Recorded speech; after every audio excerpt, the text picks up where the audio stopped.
Magandang umaga mga kababayan. Ngayon pong araw ay dadalhin namin kayo sa iba't ibang lugar upang masaksihan ang mga kwento ng pag-ibig, malasakit at paglingap sa kapwa.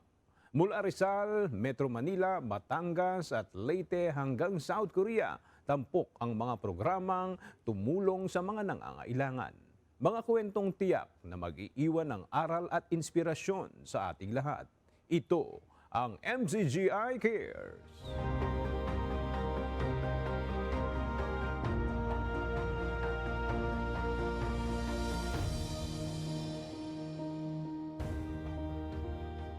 Malaking ginhawa para sa mga residente ang mga programang naglalapit ng serbisyong medikal sa kanilang lugar.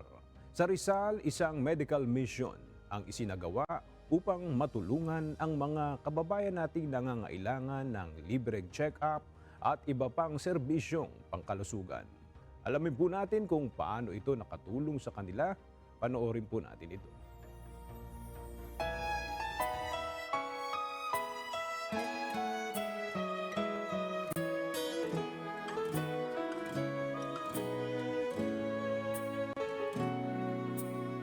Ang kalusugan ay isang mahalagang biyaya na meron tayo.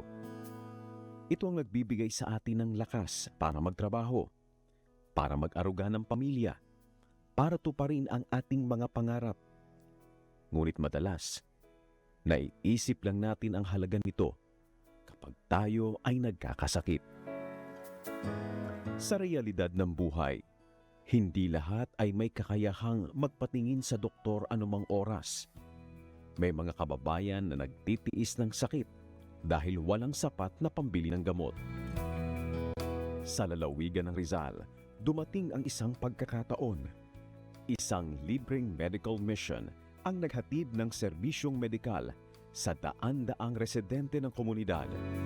Mula sa libreng konsultasyon ng mga doktor, libreng gamot para sa may mga karamdaman, libreng reading glasses para sa mga hirap ng makakita, at libreng dental services para sa bata at matanda. Isang araw na puno ng pag-asa at malasakit. Maraming salamat po. Napakalaking tulong po, lalo na po sa kagaya naming matatanda na wala na pong inaasahan. Kung siyempre, kung meron pa po kaming mga anak, may kanya-kanya din po silang pamilya. Siyempre, kailangan namin ng sikapin yung sarili namin para ipapagamot, gumaling. Maganda, well-organized. Na-obserbahan ko yung mga tao. Organisado yung yung medical mission nyo. Hindi ba gulo? Nagpunta ako rito kasi yung mata ko, malabo na yung mata ko. Yung reading glass ko, kahit na yung reading glass ko, malabo na rin. Kailangan palitan na rin. Ngayon nga, sinubukan nga nung doktor yung mga salamin, may tumugma naman sa sa mata ko. Kaya okay na. Nagpa-medical check-up ako kasi meron na akong existing sakit. Meron akong diabetes and hypertension. Ngayon, naka-avail ako ng free medicine. So, nakatipid ako kahit papaano. Malaking tulong yon kasi mahalang maintenance medicine ngayon. At ito, nakalibre ko ng good for 1 month. So, makakatipid ako. Magagamit ko yung pera para doon sa ibang bagay. Sa bawat pasyenteng napangiti, may kwento ng ginhawa. Sa bawat gamot na naipamahagi, may sakit na nabawasan. Sa bawat serbisyong naibigay, may pag-asang nabuhay. Hindi lamang ito tungkol sa libreng serbisyo. Ito ay paalala na ang kalusugan ay mahalaga, anuman ang estado natin sa buhay. Maging mula tayo sa ating katawan. Huwag ipagwalang bahala ang nararamdaman. Huwag magtiis kung may paraan upang magpatingin. Dahil kahit tayo ay kapos sa buhay, may mga programa at medical mission na handang umabot at tumulong. Patuloy lang silang gawin yung pag-serbisyo nila ng voluntaryo kasi meron tayong tinatawag na natural compensation. Yun na ang bahala sa kanila, yung Diyos ang bahala sa ginagawa nila. Sa isang malusog na komunidad, mas matatag ang kinabukasan. Alagaan natin ang ating sarili. Magpatingin kung kinakailangan. At huwag mawala ng pag-asa. Dahil sa bawat pagtutulungan, mas maraming buhay ang mabibigyan ng pagkakataong maging mas malusog.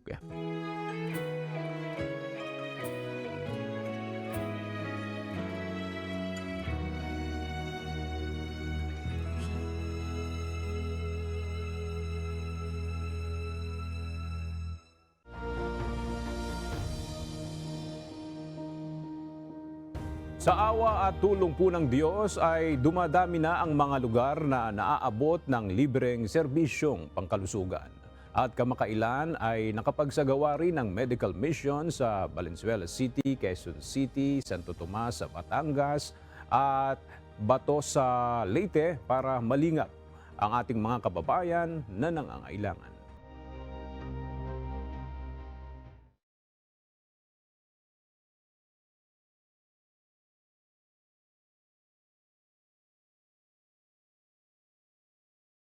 Sa bawat sulok ng ating bayan, may mga pusong tahimik na lumalaban.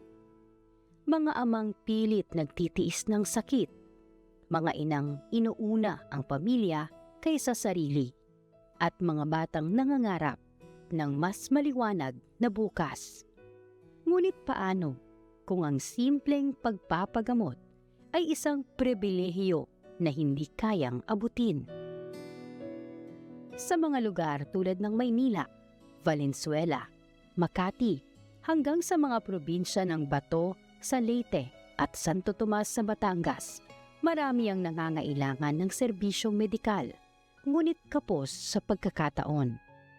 Dito nagsimula ang isang misyon ng malasakit.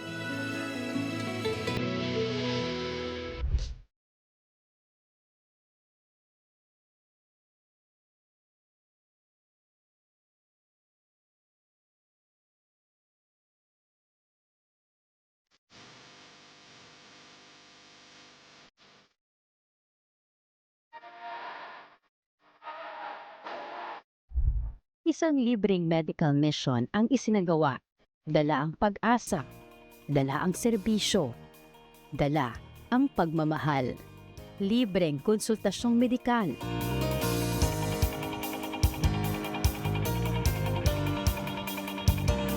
Libreng gamot. Libreng eye check-up at reading glasses. Libreng serbisyong dental,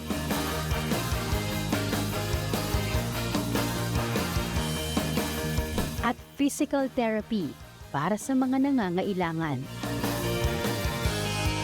Malaking bagay sa akin yun kasi wala naman akong hanap buhay. Pangalawa, importante talaga na malaman ko yung aking sakit. Ngayon, binigyan ako ni Dr. ng request ng ultrasound saka magpapalaboratory ako para malaman ko kung nandis na yung ano ko at kung ayos yung mga laboratory course. Nag-avail po ako ng therapy kasi may nararamdaman po ako na sakit sa balikat ko. Ayun po yung therapy ko po. Awat tulong ng Diyos, medyo nakaramdam ako na ginawa. Talagang inaasikaso tayo ng maayos. Opo, yun po yung tinatanong nila kung saan ba yung banda ng masakit.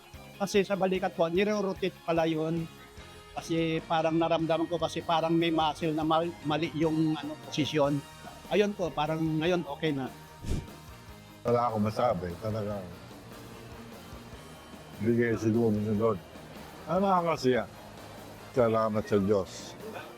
At binigyan nila ng pansin yung pagtulong nila. Lalo-lalo na sa mahihirap.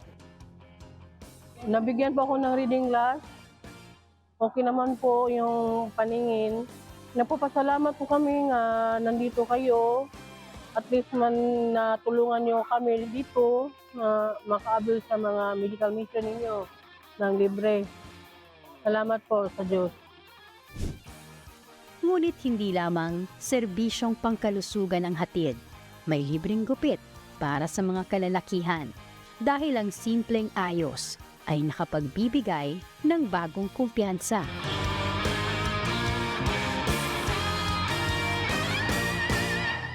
May libreng legal consultation dahil ang hustisya at ang kaalaman ay karapatan ng bawat isa.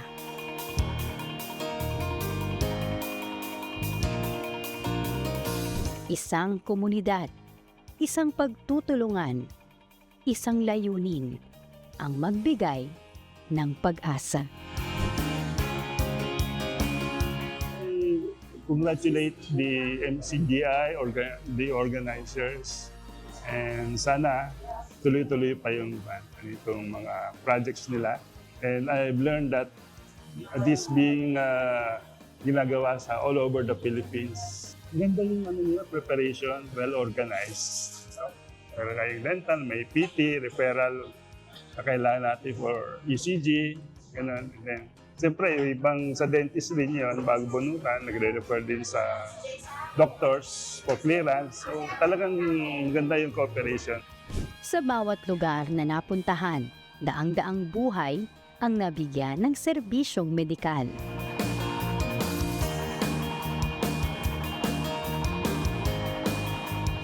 Ang misyon na ito ay hindi nagtatapos sa isang araw. Hindi nagtatapos sa isang lugar. Hanggat may pusong nangangailangan, sa awa at tulong ng Diyos ay magpapatuloy ang serbisyong may malasakit. Sama-sama tayong maging liwanag. Sama-sama tayong maglingkod. Sama-sama tayong magbigay ng pag-asa sa nangangailangan.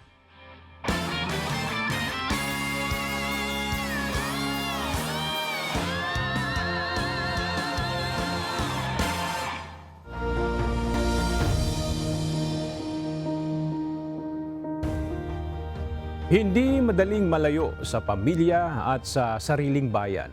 Kaya para sa ating mga kababayang nasa ibang bansa, malaking bagay ang maramdaman na hindi sila nakakalimutan.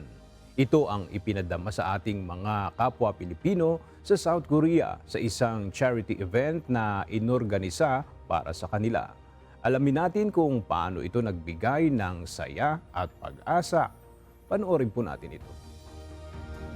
Malayo man sa Pilipinas, may isang bansa na nagsisilbing tahanan ng libo-libong Pilipino, ang South Korea. Isang bansang maganda, moderno at puno ng pangarap. Maraming Pilipino ang nasa Korea, hindi bilang turista, kundi bilang mga manggagawa. Hindi man madali ang buhay ng isang OFW, ngunit sila ay nananatiling matatag at nagsusumikap para sa mga mahal sa buhay. Pero sa kabila ng pagsisikap, may pagkakataon na sila ay kinakapos din.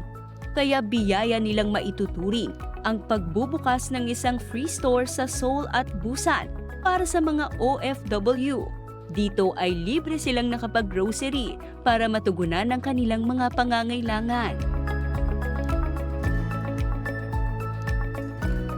Ako at talagang na-amaze ako talaga na merong pang free. First time ko lang na-experience sa buong buhay ko. Totoo.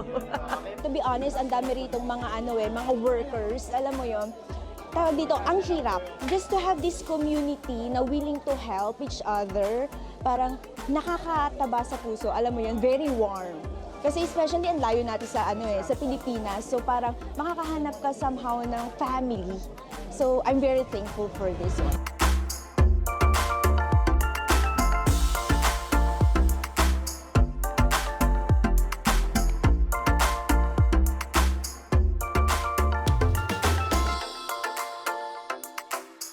So great kasi mostly ngayon parang ang hirap nang magbigay ng extra at saka malaking tulong din po sa mga medyo kulang or namimiss yung mga Filipino goods, and we are so happy and proud sa MCGI, and thank you na na-invite po ulit kami. Mabait po talaga lahat, and happy din kami na syempre very strong yung MCGI. Hindi magkakakilala pero sinishare niyo po yung blessing niyo sa ibang tao. Hindi po kayo namimili kung basta share lang po kayo ng share. Ang free store na ito ay bukas para sa lahat. Hindi lang pantawid sa pangangailangan ng hatid, kundi pag-asa na kahit malayo sila sa mga mahal sa buhay, hindi sila nag-iisa. May mga taong bukas ang palad at handang tumulong para sa mga nangangailangan. Kaya di pa ninyo napapansin mga kapatid, saan man tayo nakakarating, kung saan lumiliwanag yung ilaw ng ating pagsasama-sama, nasasabi nila, tinugon kami ng Diyos. Pinadala kayo ng Diyos. Nakarating kayo dito. Nakikilala nila yung kapangyarihan ng Diyos. Alam natin sa ating mga puso, lahat ng mga bagay na ito, if there are things that are accomplished, o sabihin na nating nagagawa ng ating pagsasama-sama, na hindi nagagawa ng malalaking mga relihiyon, hindi nagagawa ng mga mayayamang relihiyon ng higitang yaman kaysa atin. Masasabi natin mga kapatid, hindi natin gawa ang mga bagay na yan. Kapangyarihan ng Diyos ang gumagawa niyan.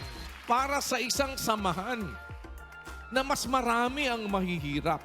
Para sa isang samahan na mas marami naman sa atin hindi naman matataas ang mga pinag-aralan. Hindi naman marami sa atin ang mga mahal na tao. Pero sa tulong at awa ng Panginoon, nakikita yung kanyang walang hanggang kapangyarihan at pagkadiyos. MCGI cares! MCGI shines! To God be the glory!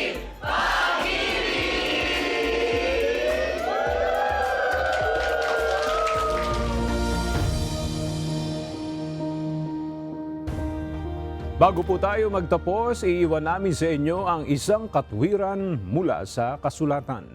Ano ang isang paraan para pakinggan ng Diyos ang ating pong mga panalangin? Pakinggan natin ang kasagutan ayon sa Biblia.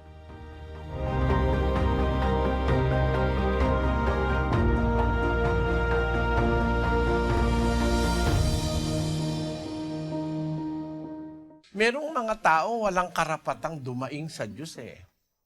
Sino yung inaalisan ng Diyos ng karapatan na dumaing sa Kanya? Yung nagtatakip ng Kanyang pakinig sa daing ng dukha.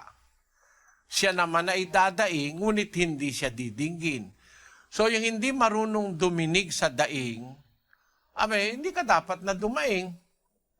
Yung hindi marunong magbigay, hindi ka dapat manghingi.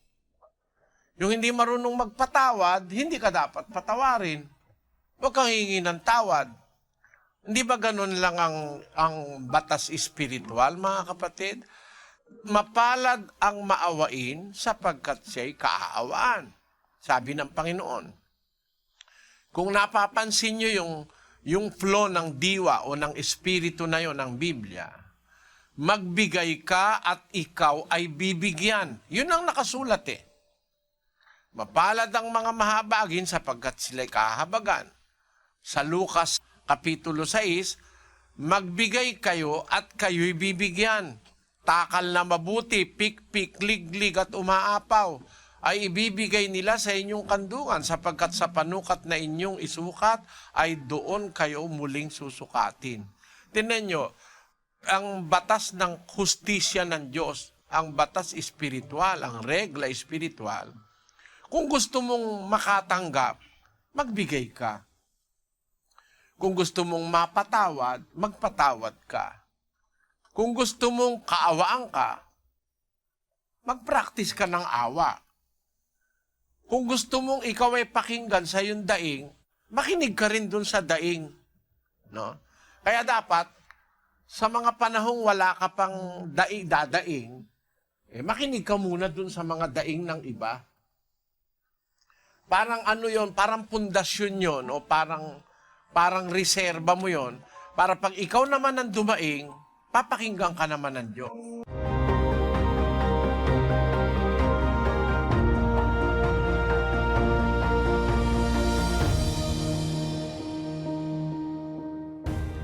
Kung nais po ninyong mapanood ang iba pang mga video kaugnay sa mga pagtalakay sa iba't ibang issue ng buhay at pananampalataya, bisitahin lamang po ninyo ang MCGI channel sa YouTube para tayo po ay matuto ng mga katwiran mula sa banal na kasulatan na magsisilbing gabay sa ating mga pamumuhay. Pansamantala, dito po muna nagtatapos ang atin pong programa. Kung loloobin po ng Diyos, muli tayong magkikita-kita sa susunod po na linggo para sa iba pang mga kwento ng pag-asa, pananampalataya at pag-ibig. Sa awa at tulong ng Diyos ay magpapatuloy ang pag-abot ng MCGI sa mga nangangailangan dahil MCGI cares, the legacy continues, works of faith, hope, and love for the glory of God. Salamat po sa Diyos.